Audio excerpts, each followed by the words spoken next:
get to the bag, ayy. Got the foot on the gas, pedal to the metal when the lane moving fast, ayy. Ayy, let them all cross. If they hate, then let them hate and make a bigger boss, ayy.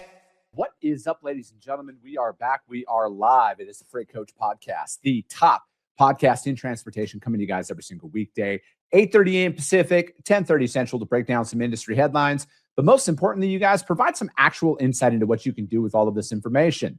If this is your first time tuning in, welcome. This is the real side of freight, ladies and gentlemen. And I do say that before every single show. And what I mean by that is I only speak with transportation professionals, because at the end of the day, I want to talk to the right individuals who have done what you're looking to do or who are currently doing what you're trying to achieve. So you can take that information, apply it, utilize it, and see a meaningful difference in your business and your life. Happy Friday, everybody. I got a very special guest for you guys here today. He's been on the show in the past, but before we get into today's interview, you guys know what it is. It's Friday. That means it is This Week in Freight, powered by my friends over at DAT. As always, you guys, this is 100% viewer submitted. So if you want your lane broken down on this show, I need you guys to send me an email, my team, podcast@thefreightcoach.com. I need shipping city, delivery city, and trailer type. All right. We do van, reefer, flatbed.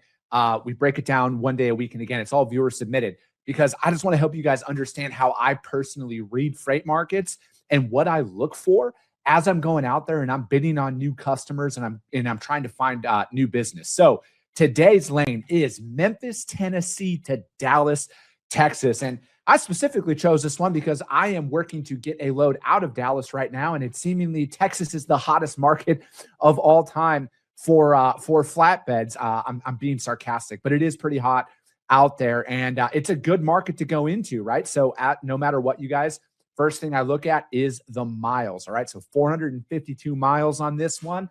You can see what it's going for right now, right? Like it's a solid rate going into Texas, and you're going to get a solid rate going out of Texas based on the freight that we're currently moving out of the state of Texas. You guys are doing well. Again, I'm not a selective capitalist at all. I think everybody needs to make money, but this is one of those good markets to get in and out of seemingly into the Texas market, specifically Dallas. And I mean, if you look at this here, this is kind of held firm. You know, it's 21, 21, 22, and it's holding firm at that mark. And again, that's the rate to the truck. And no matter what, you guys, I don't tell you guys what to quote or how to quote on this stuff, because I don't want to pigeonhole yourselves, and I don't know what your guys' relationships are with every single shipper. But I look at it like this: if you're in a spot market style customer and spot market style freight, you are in a very strong position right now. And then again, take this in, everything on this market analysis, because yes, it's showing stability, but like next week, with it being Blitz Week or International Road Check or whatever you want to call it, it could change quick, right? And then it's also could stay this way, right? I'm going to go as far as saying like we could see elevated rates and tight capacity through Memorial Day. I've seen it happen in the past. It hasn't happened recently, but that doesn't mean that it won't happen. So if you're in a spot market, truck in hand style pricing agreement with your customers, you're in a very strong position here these next couple of weeks. If you're in a contracted position, again, you got to honor that contract, right? Like my famous saying is if you're good enough to make $1,000 on a load, you better be good enough to lose $1,000 on a load, especially to service your customer. So, everything that I'm seeing here on this one, again, it's shorter miles. Like this is a power lane of power lanes. So rest assured, there's going to be capacity. Especially next week, it might not be what you necessarily want to pay on that one, but again, service the customer.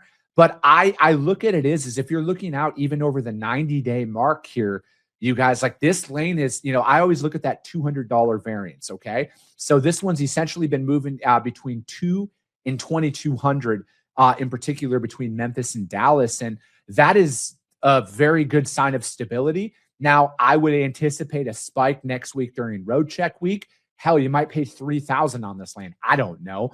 And then it could stay elevated through Memorial Day weekend, which is the end of the month here. But again, rest assured, if you're going out there and you're in a truck in hand style pricing, you're going to be good. And, like I say, always with the miles, you guys, with it being 450 miles, capacity could be pretty limited on a Friday to a Monday, unless it's a Memphis-based carrier or a Dallas-based carrier. and they're just looking to either grab it and sit or grab it and get home. It's tough to find those carriers who are just kind of routing their trucks along. And that's another thing that limits capacity around the weekends, especially on these shorter miles. So pay attention to that. Most importantly, you guys, going into DOT inspection week next week, capacity is seemingly limited more times than not. That doesn't always mean they're a bad carrier or they're not doing the right thing. Some guys just don't want to deal with it.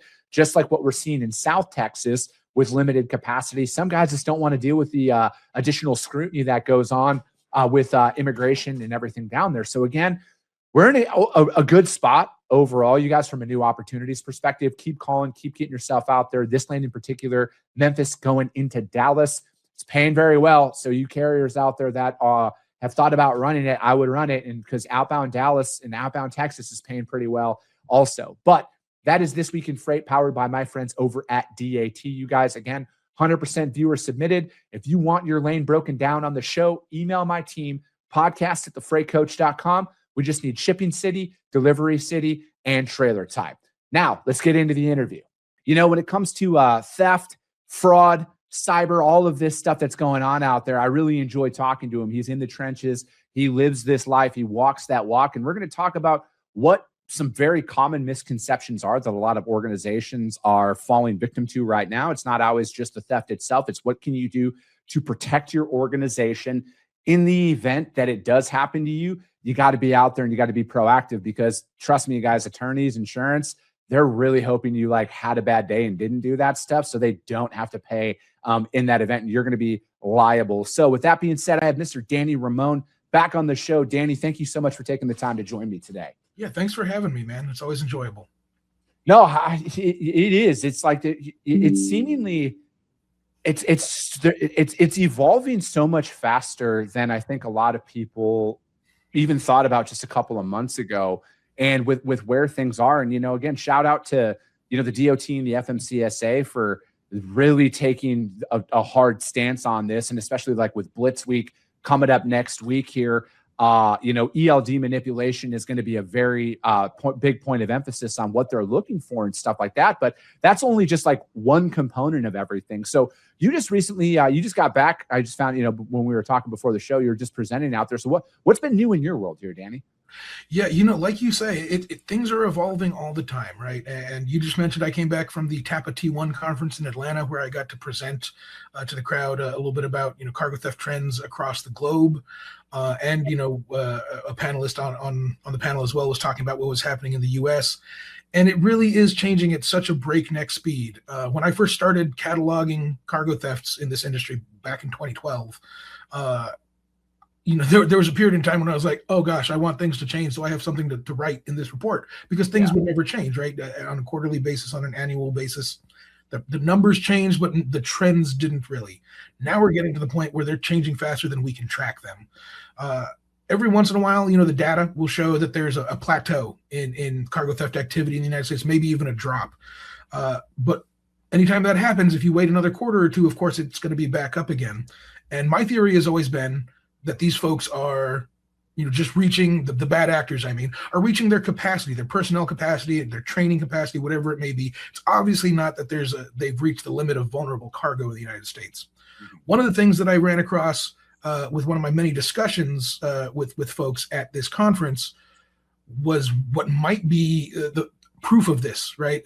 Somebody told me about a couple of shipments that they had that looked like they had a fraudulent bad actor involved in a double brokering scenario. They tried to make contact. They were rebuffed. They were not given the answers that they wanted.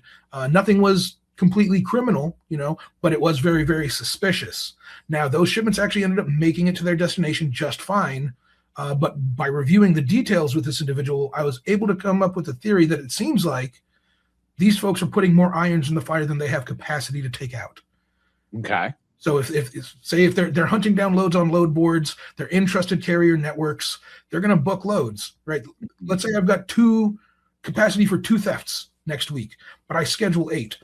What's the penalty for me delivering the other 6? Oh, I get paid.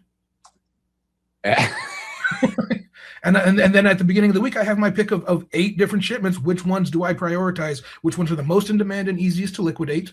Which ones are going to command the highest price? And then you've got your pick of the litter at that point. So is that like a global evolution? Because you said you guys were kind of talking out on a global scale there. Is that kind of those trends across the globe, or is that specifically here inside of the United States? Do you think that's a growing trend? It will be. Now, the thing is that here in the U.S., we are the canaries in the coal mine. We're the tip of the spear when it comes to strategic theft methods, right? They're being honed and refined here, and we're starting to see the beginnings of them take hold in Europe. And it only makes sense. A lot of the folks who sit at the top of these transnational criminal organizations who are coordinating this fraudulent and fictitious thefts in the U.S., they sit over there. It makes sense that they're going to start practicing these thefts over there. And there's incentive for them to do it, right? They've already honed the craft here. They've developed, upwards of 36 different MOs that they can mix, match, and layer depending on the target. And it's going to take some very, very slight adjustments to adapt these techniques to the European market, especially in the European Union. Now, you think of the fact that in the European Union, truckers can cross international borders in the same speed that they cross through states here in the United States, right? That's going to obviously frustrate recovery and investigation efforts. But beyond that, one of the big things that we are looking at here in the States is carrier verification, right? There's a whole cottage industry that has popped up around carrier verification in the last few years, and rightly so. It's a huge problem. But a lot of that is based either A, on user information, user reviews, or B, publicly accessible information from government entities like the USDOT and the FMCSA. There is no USDOT equivalent. There is no FMCSA equivalent for the European Union. They just trust every country to maintain records as they see fit and hope that that's going to be adequate. But again, like in the US, those national agencies are regulatory, not enforcement agencies, right? So what that's going to do is it's going to create a whole bunch of different hotbeds for fraudulent activity. And when I say fraudulent activity, this is where the bad guys are going to set up shop, not necessarily where they're going to start practicing these thefts, right? But because of the variety, the socioeconomic diversity, and the geopolitical diversity across the European Union, there's going to be various countries and regions that'll be more friendly to their tactics. Just because they haven't come across that yet, but it will spread. I mean, obviously that's where they're going to set up, but because of the porousness of the EU borders, they'll be able to attack anywhere. Yeah. Now, do you think things are evolving in a sense of where it's not necessarily the smash and grab, get as much as you can in as quick amount of time as you can, that, maybe used to be a thing? Do you you were talking about how, hey, they might have overcommitted to their theft for the week, and now they got 6 extra shipments. Oh, they'll just go ahead and get paid for that. Do you think that that's kind of one of those things where, because, I've been on numerous panels where we've talked about this ad nauseum about what's next. And I'm still of the mindset, I'm not saying that they're not evolving, they're not getting smarter, they're not looking for other ways to do it. But I also look at it it's very profitable to move this stuff fast, right? It's not like, you look at it where, these are all hypothetical numbers, all hypothetical examples here, you guys. I don't want anybody to think that I have any secret data, but it's hey, say this load pays $4,000, right? That shipment liquidated, whatever it is, candy bars, cotton swabs, whatever the street, where it's that's $15,000 is what they can liquidate that entire truckload for. Mm-hmm. So it's I think they're looking at that where it's yeah, that's not as profitable to take that $4,000 one. And that's why I think eventually it's going to pick back up to where they're hey, we got to backfill this because we're losing money if we're only getting $4,000 from this transaction. We weren't going to pay the driver anyways. We weren't going to pay our, for the equipment. So it's a pure profit game for them.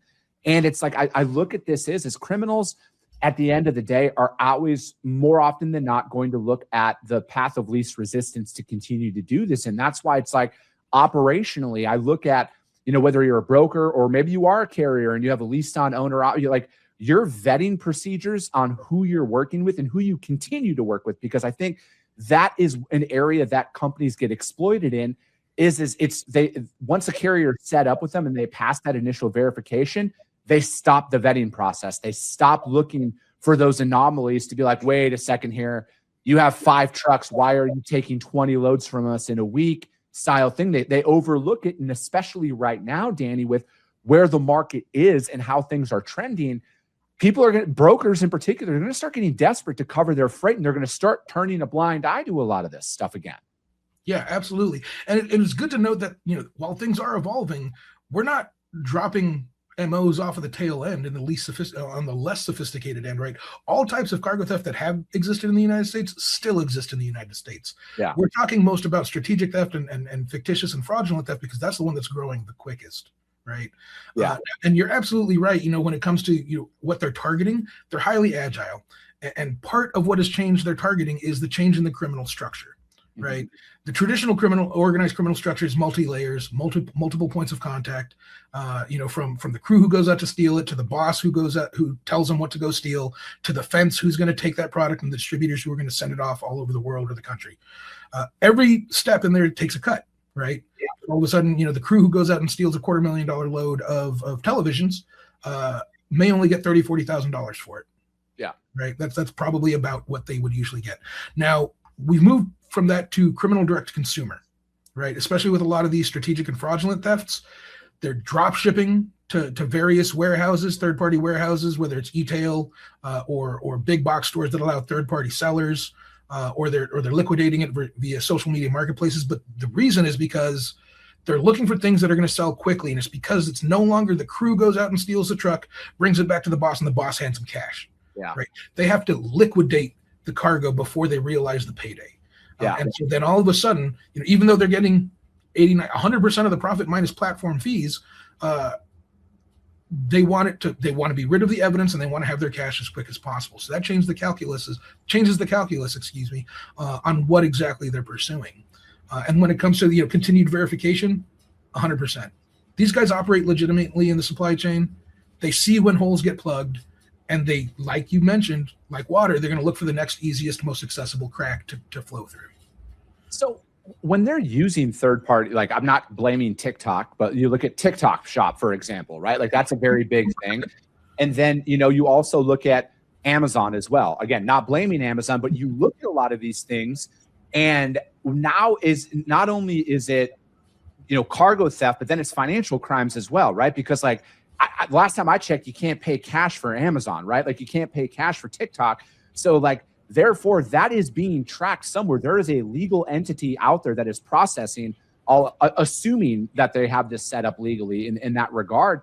Or so it's like, again, what other ways now are that, is the FBI or other, 3-letter agencies out there in the government going to start tracking this and then putting those financial crimes, because that's what it's seemingly to me now. It's not just theft. It's a financial crime at that point. Yeah. And unfortunately, the mechanisms by which they practice this masks the origins, right? They're laundering freight before it ever gets to the point of sale, making it incredibly difficult to reverse track where it came from.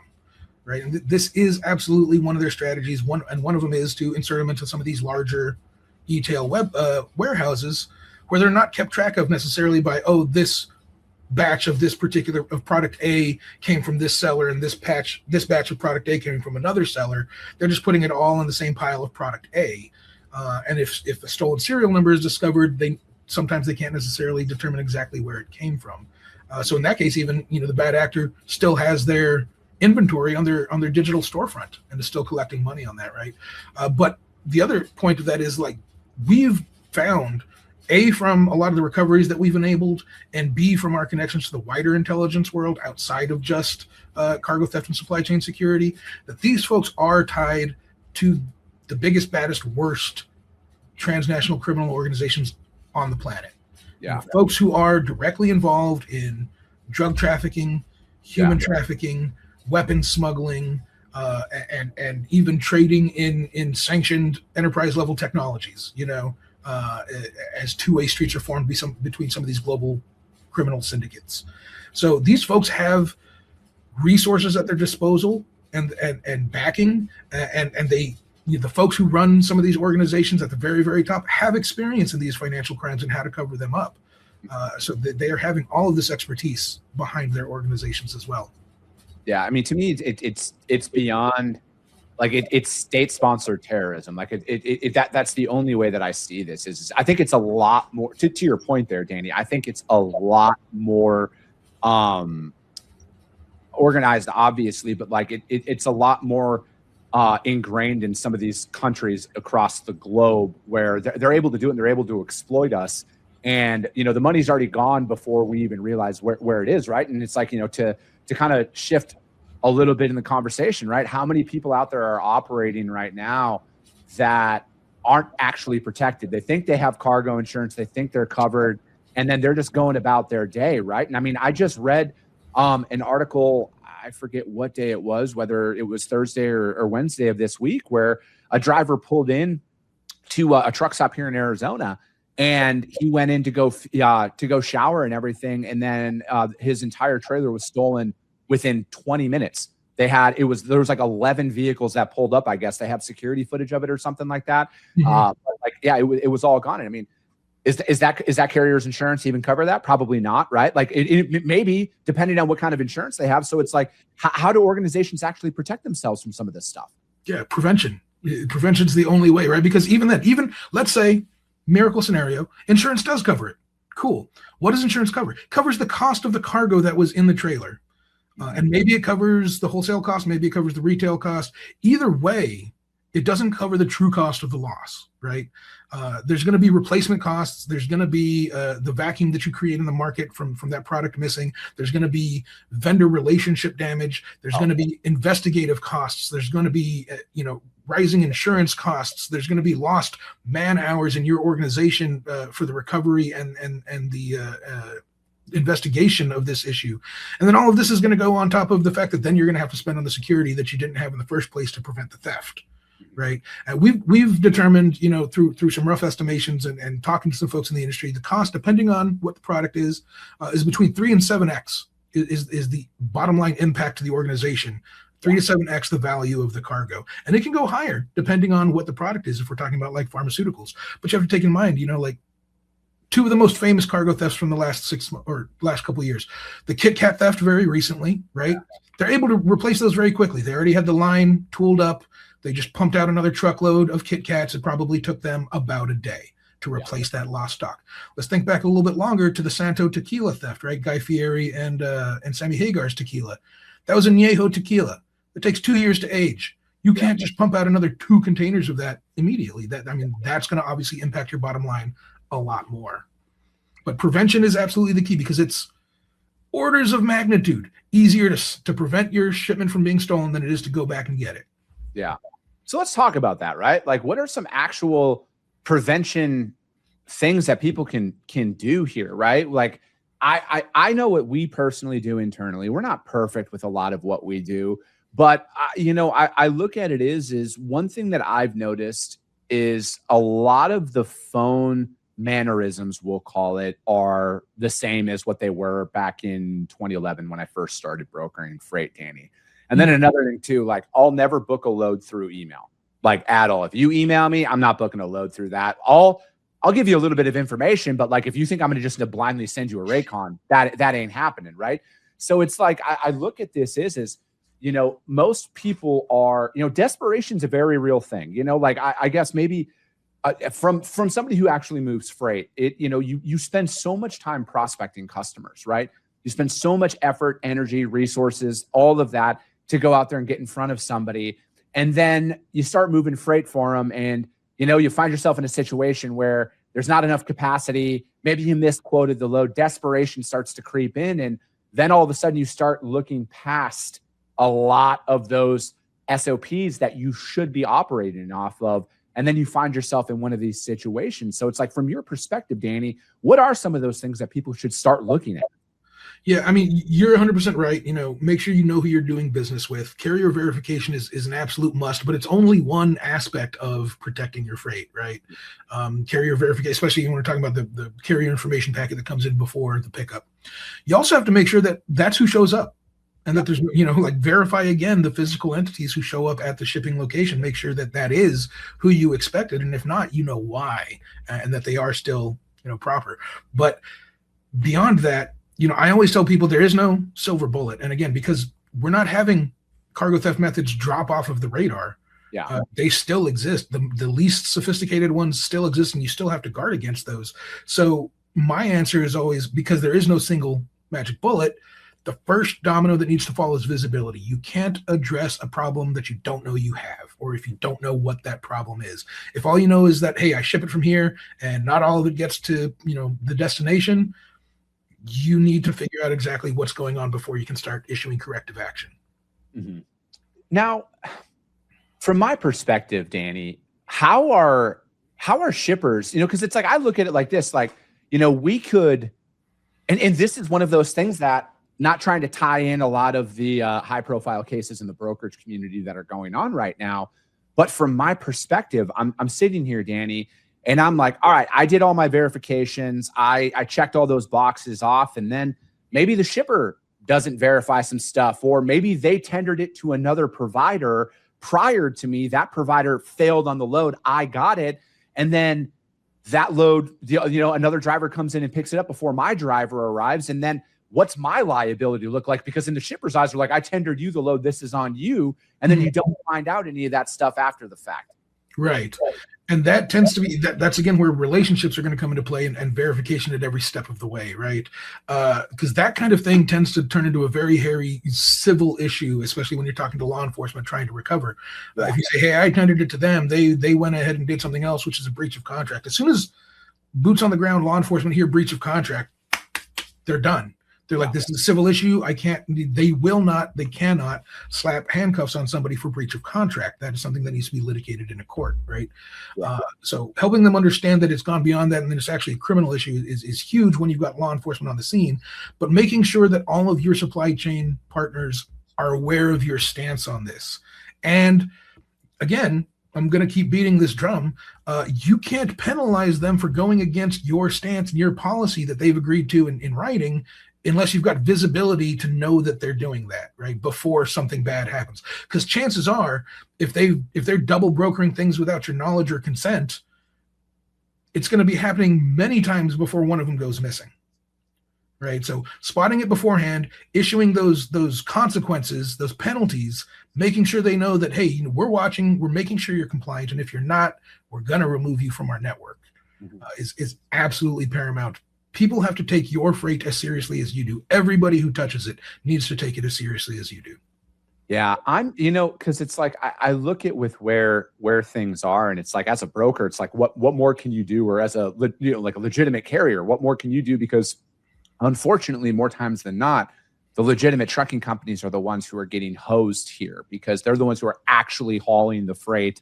They're unaware of what's going on, and that's why it's like, everybody, even those. This, with where things are in the market right now that loads are paying better, maybe this isn't going to be as much of a thing. But just a couple of short weeks ago, when things were still pretty chaotic out there on the the rates perspective for the drivers, Danny, it was they were just taking loads because like they didn't know when the next one was going to pop up, and I look at it now where it's like, you got to vet your providers. If you're a carrier, like, you got to vet your brokers at a very, very high level in today's environment, because ultimately it doesn't matter if a load's paying $6 or $7 or $8 a mile right now, Danny. If that person's not going to intend to pay you, you don't vet them. What are you going to do? Go to the shipper? Go to, who knows? Was that even the right shipper? Did they take that and like, there's so many different layers of complexity that come along with this, but it's like, you have to vet your providers. And and I think shippers out there that don't take detailed records of who's picking up the loads, I would assume most of them are, but I don't assume anything at this point. But, that's the thing is I would be taking photos of everything, everybody that goes on. I would even go as far as going out there and taking a photo of the truck and trailer license plate, all of that stuff if you want to. And VIN. And VIN. Because you can't swap the VIN, but you can swap a license plate. But yes, absolutely. I think pictures of the equipment are just as essential as all of the other pictures as well. You absolutely need pictures of the equipment as well, and detailed pictures from all angles. Yeah, because to me, it's like there's no commodity that's off limits at this point. Absolutely not. Well, because here's the thing: every commodity that is produced and moved across the country is something that has potential profit behind it. And these folks now have figured out how to extract that profit, right? Of course, they're going for the ones that are most attractive to them, which is the ones that have the combination of the highest resale desire, the most demand for them in the market, coupled with the highest level of cost density. But the prime driver is how quick they can sell it for most of it, right? Yeah. But they are agile. You mentioned TikTok Shop, right? And how you don't blame TikTok Shop. I do a little bit, not fully. But I mean, TikTok sets consumer spending behavior and then also caters to it, right? They will make you desire a product and then give you a place to buy it. And it's not, very rarely is it a fully legitimized storefront. Mm-hmm. Yeah, it's, I think that with where everything is right now, I mean, I think it's only I think you can only look the other way for so long now, where I think most organizations, again, I think that as an industry here, Danny, top down, we have all allowed this to go on, right? Like we've all allowed this to go on. Everybody wants cheap, people want to ship cheap and this and that and everything under the sun. But I look at it as we're kind of at a critical point here where it's like we have to start making some very deep fundamental changes to the way that we operate to protect the legitimate providers, because my ultimate fear is we're going to everybody who wants to do the right thing is eventually just going to throw their hands up in the air and be like, I can't compete. I'm not making any money. And then they all walk away. And then it's completely ran by the wrong people at that point. I hope it doesn't happen, but dude, you just never know, man. Yeah, it certainly seems like it has the potential to go that way. And it's a troubling trend. Yeah, the industry really just does need to kind of step up as a whole. I think we all, not the security folks, but all the security folks do know that security is often the first corner to be cut. When capacity gets tight, when schedules get tight, unfortunately, in addition to the security folks, the criminals know this too, right? They've been operating legitimately in the supply chain for years.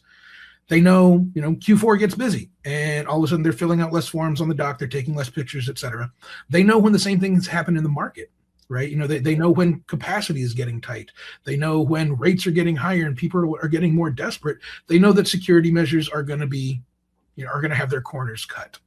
It's the same way that they know, this is just the strategic and fraudulent guys, right? We talk about the large scale pilferage guys. They have a whole other set of metrics. They know, for example, what the threshold is for sustained wind speeds before trucks have to pull off the road and park for safety. Yeah. They know when they see that in the forecast, they're going to go start hunting all the truck stops along, I-10 and I-40 in Arizona, because they know, hey, all the trucks are going to be ordered off the road. I'm going to have ripe pickings, a whole bunch of people. They're going to be over capacity. People will probably be parked in improper areas. These criminals are very perceptive. They're very aware of the trends and how they affect security, and they are agile. They don't have operational overhead. They don't make decision by committee. They don't have to wait for approval. They just go and get when they know things are going to be vulnerable, whether that's because of wind, whether that's because of tight capacity, whether that's because of a recent natural disaster, whatever it may be, or, FIFA or Olympics or whatever it may be. They know this. They know when law enforcement's going to be distracted too or stretched thin. Yeah, it's, so it's like, I mean, do you think biometrics is going to be a thing here coming up? Do you think that would be a potential play to severely minimize this, right? Because how many, even if they are a fraudulent bad actor, how many of them want their biometric data being tracked, right? Because that's a very fast track to be, caught no matter what, right? Yeah. That's another. So it's like, what are your thoughts on something like that being like a mandatory requirement? My thoughts are use every layer possible, right? But also understand that patching vulnerabilities just causes the trickle of water to reroute and divert, right? So if that's all you do, if the only thing you do is require biometrics, cool. They're just going to send legitimate carriers to pick it up who have nothing to hide and don't mind pressing their thumb to the thumb scanner, right? And then they're going to, it's going to be a blind load that they're going to have repowered by a bad actor carrier who never came into contact with the shipper. So yes, that said, do I think that it's not worth installing biometrics at origin? No, not at all. You definitely should. Every layer that you have at your disposal should be used, because every avenue of access that the criminals have at their disposal is going to be used. They're just going to use the one that is easiest for them at the time. They're only going to work as hard as we make them work. And that's the thing is I feel like a lot of people need to, I'm not blaming anybody, but, check your ego at the door here. Like I think the people who are on the front lines, we have to come together in some capacity to put some pen to paper on this is what we're doing. This is what's working. I'm a part of the Freight Fraud Prevention Hub with the NMFTA. We talk about a lot of those best practices behind the scenes. And that's the thing is you got to get involved, and it's got to come from the people who are on the front lines operating, because we're going to be the first line of defense, and we'll be the first ones to get ahead of it. Because again, And I'm not naive to think that frauds and theft is going to go away by any stretch of the imagination, but we should make it really fucking hard for them to operate to where it's like they have to start thinking a lot harder about it, because I feel like it's kind of a pretty easy game for them all across the board, right? Yeah, and that's one of the main things. There's a couple of main things I'm hoping to come about from Corca, that bill that's moving through Congress, and one of them is a federal level cargo theft statute that separates out cargo theft and increases penalties for it. Yeah. No, I agree with that, Danny. Danny, thank you so much for your time here today. How does anybody reach out to you to find out more about what you guys got going on? Yeah, definitely visit us at over-haul.com. Check out what we're doing. Download our freely available quarterly reports for US, Mexico, and Brazil. And you can look me up on LinkedIn, Danny Ramon at Overhaul. I'm always trying to post the most relevant open source and some privileged source in actionable intelligence for your supply chain security needs. Perfect. Danny, thank you so much. If you guys can't find Danny or Overhaul out there, hit me up. I will gladly put you guys in direct contact with them. But that is going to be it for today, ladies and gentlemen. As always, if you got value in what you heard and you're not subscribed, subscribe to the show, you guys. And if you're feeling ambitious, rank that show on iTunes and Spotify, because if you see value, your network's going to see it as well. I appreciate you guys. I love you guys. And we'll be talking to you soon. Came back with a bang. Window down, yelling out money, anything. Hey, ooh, got the foot on the gas. Pedal to the metal when I'm getting to the